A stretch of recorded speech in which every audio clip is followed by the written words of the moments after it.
Hi Aquarius, this is Jav. Welcome pa sa ating channel. By the way, Aquarius, this is your timeless reading. Gamitin ng reading na ito bilang kabayan lamang. Tandaan, Aquarius, ito po ay channel reading.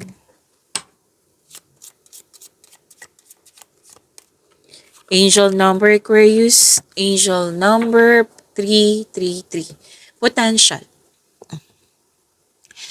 Your chance to reach your highest of potentials is here. Perseverance has gotten you to where you are. You have been through so much, and this guidance is here to show you that you are exactly where you need to be. So to track more blessings, let us say the power affirmation. Let us say, my potential is infinite. I use my strength as my ally to pursue my highest good. Okay.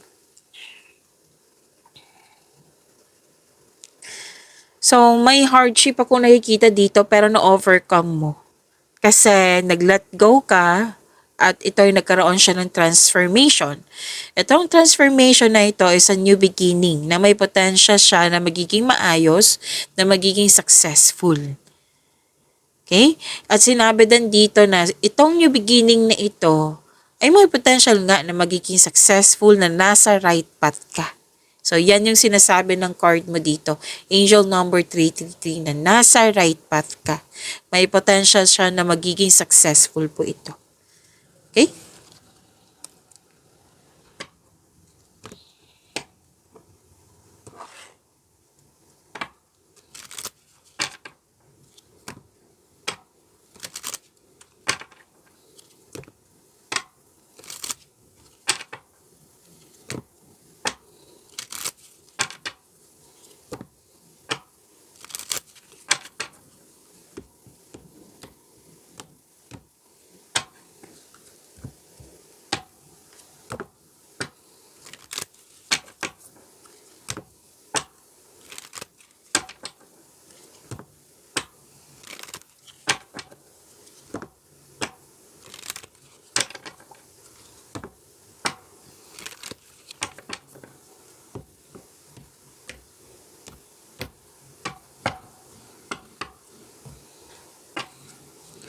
Maraming salamat po sa inyong patuloy na suporta sa mga nag-donate, sa mga hindi nag-skip ng ads. Subscribe na po kayo sa ating channel at click bell notification para updated po kayo sa bagong video natin. Para sa mga gusto magpa-reading po, comment po kayo ng personal reading and check my reply sa comment section. By the way, Aquarius, still may ubo sipon po ako. Kaya huwag kayong magtaka na kumakain ako ng strepsils ngayon. At pahinto-hinto rin kasi nag-water therapy po ako. Okay? At focus kayo sa mensahe para may makuha kayong gabay for this week po.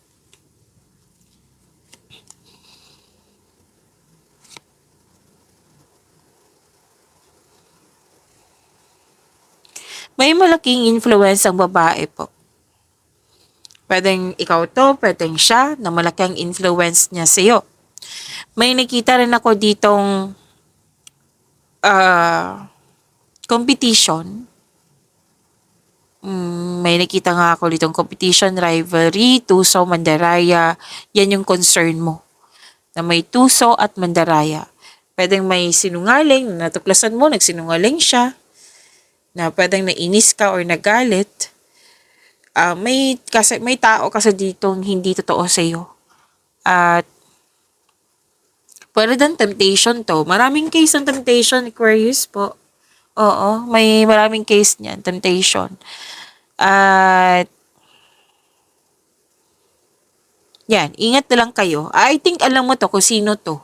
Kasi nakikita ko na apektuhan ka eh. Pero nagpasya ka dito na tutulungan mo yung sarili mo. Para mag-let go na. Nakikita ko dito, umiiwas ka, tumiwalag ka. Kasi nga, ayaw mo ng toxicity. Which is good naman. Tama nga naman. Pero see to it na hindi ka magpapa-apekto. Kung yung taong yon na malaking expectation mo sa kanya na hindi pala siya totoo sa'yo, na na-disappoint ka, and that's normal. I-process mo lang. Kailangan natin na tanggapin na ganun yung way nila Oo, ganun yung pinipili nila na kung paano mag-respond sa kapwa nila. Then ikaw, see to it ng response mo ay na yung hindi nakakasira sa iyo. Like, wag na lang mag-response kung pwede. Oo, umiwas na lang or put limitation kung hindi siya maiwasan. Kung parate mo siyang kasama. Put limitation. Now you know na may taong hindi totoo sa'yo, di ba? It doesn't mean na kailangan mong magkaroon ng grudges or magalit ka or masaktan. Normal na magka-feel tayo ng ganyan, pero see to it na maka-move forward ka. Na ilat ko mo itong mga sama ng loob mo.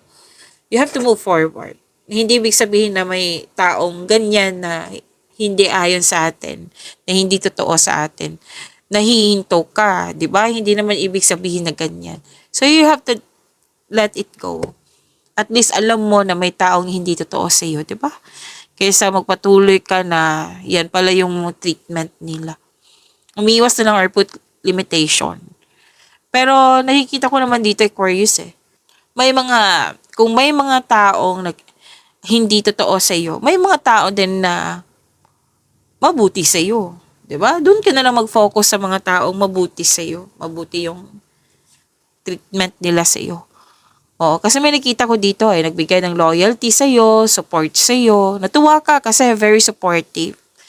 And pwede din may bago kang kasamahan, bagong kaibigan, pwede din may bago kang gamit or pet.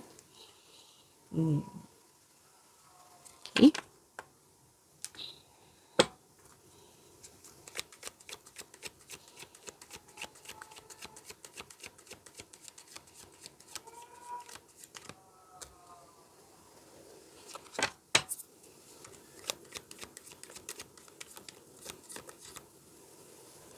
Dalawa po ito, kunin ko na, okay?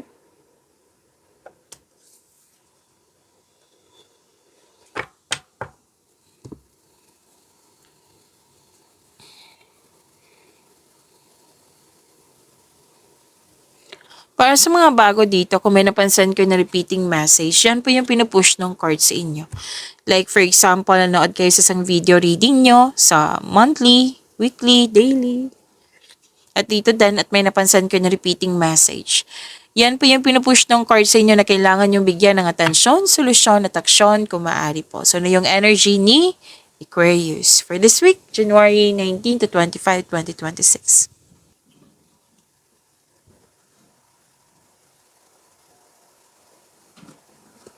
Wow, this is about wealth, family, inheritance. Maaring makatanggap ka ng mana, pensyon, retirement o masaganang ani ng buhay. Nag-spend time ka sa family, nag-save ka para sa sarili, sa pamilya at sa isang specific person. And may pakilala ka dito sa grupo ng tao or kayo ang ipakilala. May nakita rin ako dito na may planong magbuo ng family business, at very supportive yung grupo ng tao sa iyo. I believe this is your family. Pwede din may business partnership sa close friends. May balak or may posibilidad na bibili ka ng property. Tapos, yung grupo ng tao na very supportive sa iyo. Nakikita ko sa dalawang card na ito. Tapos maghihingi ka ng payo sa taong nirespeto mo na mas patanda pa sa iyo or wiser pa sa iyo.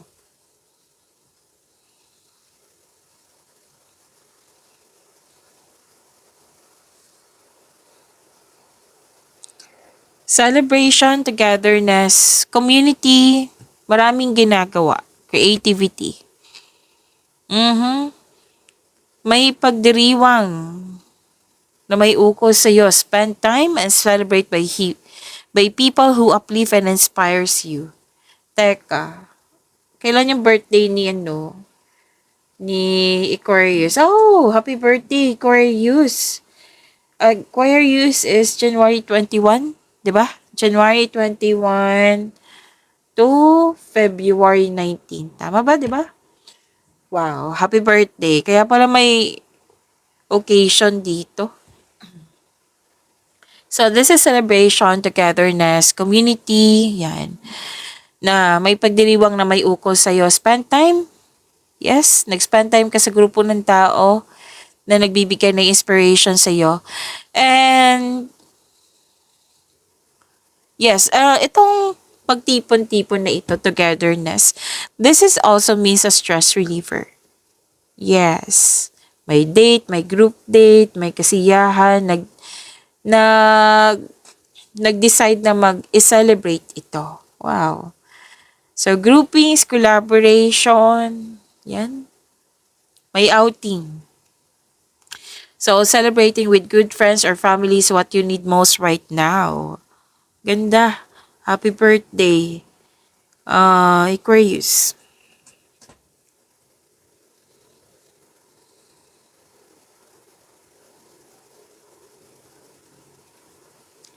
Maraming ideas. Bagong ideas to, nagkaroon din ng clarity, may new beginning. So, sinabi ko kanina dito, di ba? Nakita ko dito sa angel number 33 niyo. 333. Nagkaroon ng determination, marami kang new ideas na agad mong binigyan ng aksyon para magkaroon ng maagang resulta. May magaganap din na importanteng pag-uusap or confrontation sa isang tao.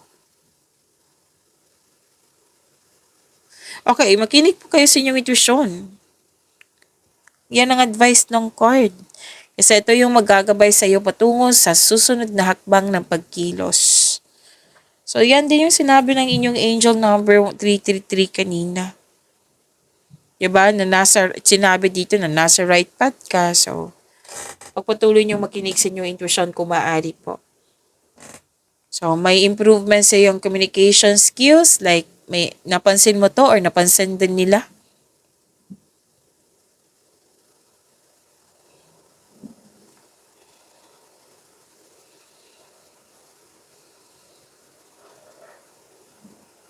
So, may masisinang pag-uusap. Nagkaroon ng bagong insights and clarity. Kung paano i-improve ang inyong relasyon, sa career and money ba ito? Yan. Gusto mo magkaroon ng level up. Kaya marami kayong new ideas ngayon, malalim ang iniisip ni Aquarius. Bukang magkaroon kayo ng desisyon dito, importante yung desisyon. Kasi maraming realization na eh. Oo, magkakaroon ng desisyon at yan po yung new beginning na mangyayari.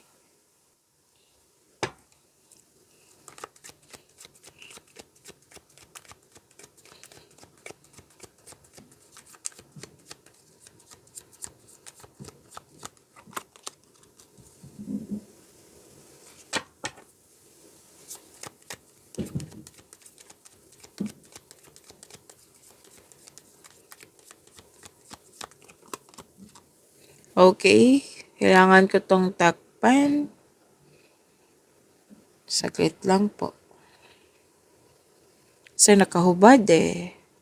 Don't worry, i-reading natin yan. Huwag kayo matakot sa card na yan ha. Huwag kayo mag-isip ng hindi mabuti kasi wala namang mangyaring kumbaga, advice. May advice pong card. Huwag kayo mag-isip ng hindi maganda kasi hindi yan nakakabuti sa'yo. Inom muna ako ng tubig.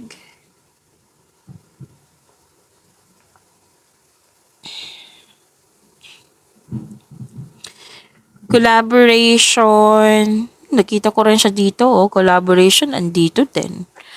Collaboration, growth and expansion. Wow. Kung may-ari ka ng negosyo, nag-decide ka dito na mag-hire ng karagdagang empleyado due to increased profits or di kaya kayo ang na-hired. May business travel din. May posibilidad ng baklakbay kayo or ituloy mo na yung matagal mo ng plano para mag-abroad. Para doon na magtrabaho. And so, gumagawa ka ng action dito sa matagal mo ng plano for your growth. Makikita mo na ang mga bunga, na iyong pagsisikap. So, this is growth and expansion, ha? Claim nyo po.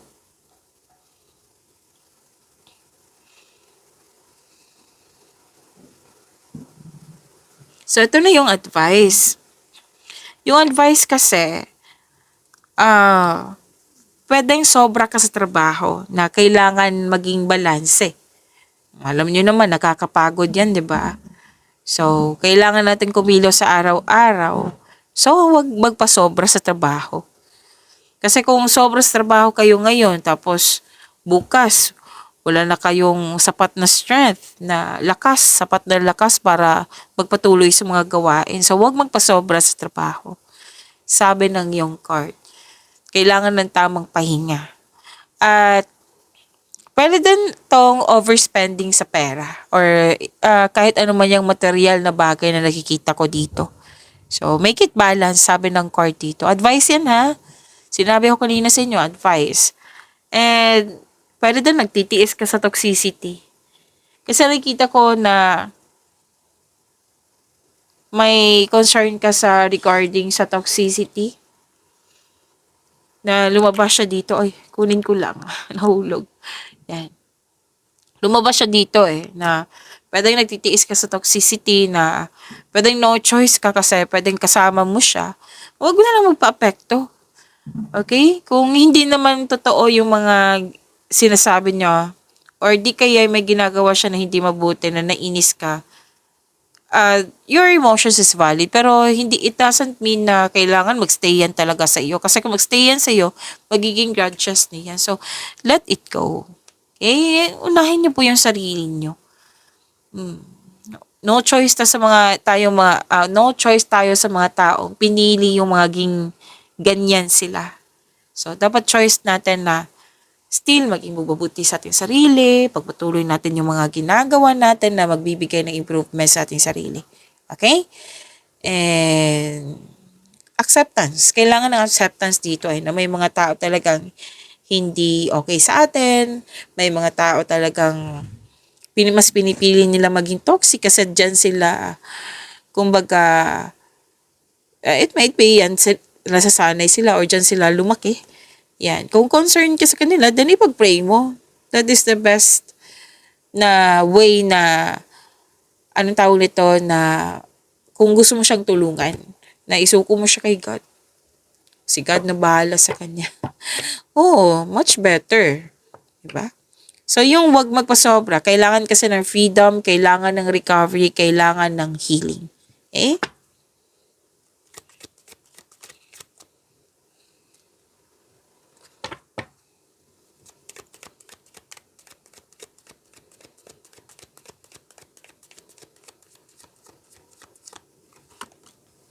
Lumabas din. So, kunin na natin na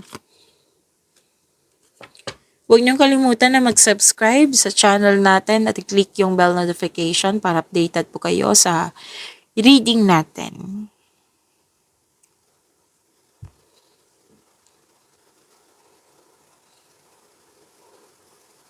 Matibay ang inyong relasyon. Maaring nag-date kayo after ng masalimot na di pagkakaunawaan ng kahapon. Sa mga single, handa na kayong pumasok sa buhay ng pag-ibig.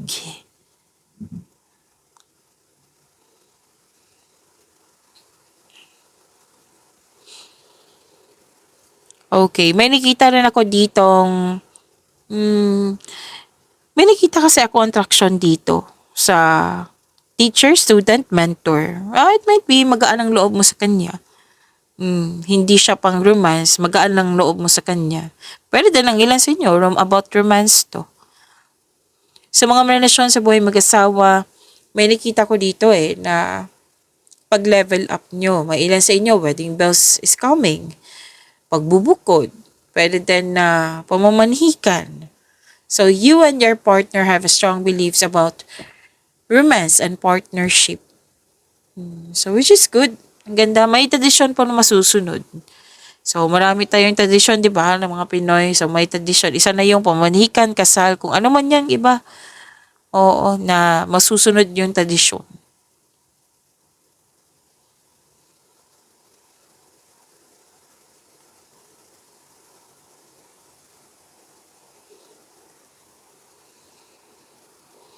Okay, excited ka dito sa may nag-ask ng date or kayo po, may event invitation, may party, yung sinabi dito sa energy mo, may travel. Excited ka. Okay, so happy birthday, Aquarius. Yan po. Pagyawanin niyo po yung blessings na binigay sa inyo. Aquarius, see you tomorrow. Maraming salamat.